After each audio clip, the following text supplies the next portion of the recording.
کہ محبت دو، لوگوں کو محبت دو، محبت دو۔ عامر خان سے میری ملاقات ہوئی، میں نے اس کو کوئی دین کی بات نہیں کی، صرف محبت دی۔ اب تک اس کے میسیج آتے کہ میں زندگی میں کسی سے متاثر نہیں ہوں، تم پہلے آدمی ہو جس سے میں متاثر ہوں، میں نے کوئی جادو کیا، صرف محبت۔ میں جب گیا بڑی مشکل سے اللہ نے،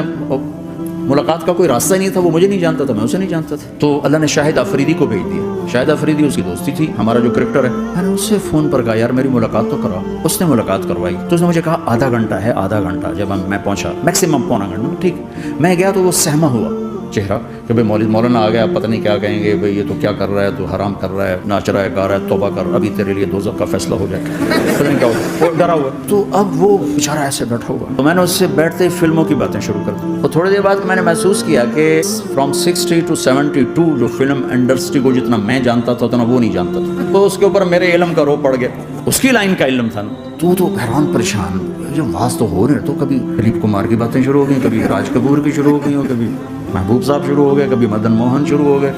وہ آدھا گھنٹہ تو یوں ہی گزر گیا۔ تو آدھے گھنٹے کے بعد میں نے کہا کہ ہمارا تو ٹائم اوور کا نہیں، اٹھیں چلے ادھر چل کے بیٹھتے ہیں، وہ کھانے کی ٹیبل پر، تو وہاں جا کے بیٹھ گئے، پھر وہیں باتیں شروع ہو گئیں۔ جب اس کا سارا خوف دور ہو اور ریلیکس ہو، کچھ میں پونے گھنٹے سے 50 منٹ گزر گئے تھے، تو پھر میں نے کہا عامر بھائی اب حج پہ آئے ہیں، اگر آپ اجازت دیں تو آپ کو اپنے نبی کا حج سنو۔ کہنے ہاں جی ضرور سنائی۔ میں سوا گھنٹہ بولتا رہا، اور وہ ایسے کر کے یہاں سے وہ یوں نہیں ہوا، سوا گھنٹہ ایسے بیٹھ کے ہلا نہیں اپنی جگہ سے۔ لوگ محبت کے بھوکے ہیں، تم فتوے دینا شروع کر دیتے۔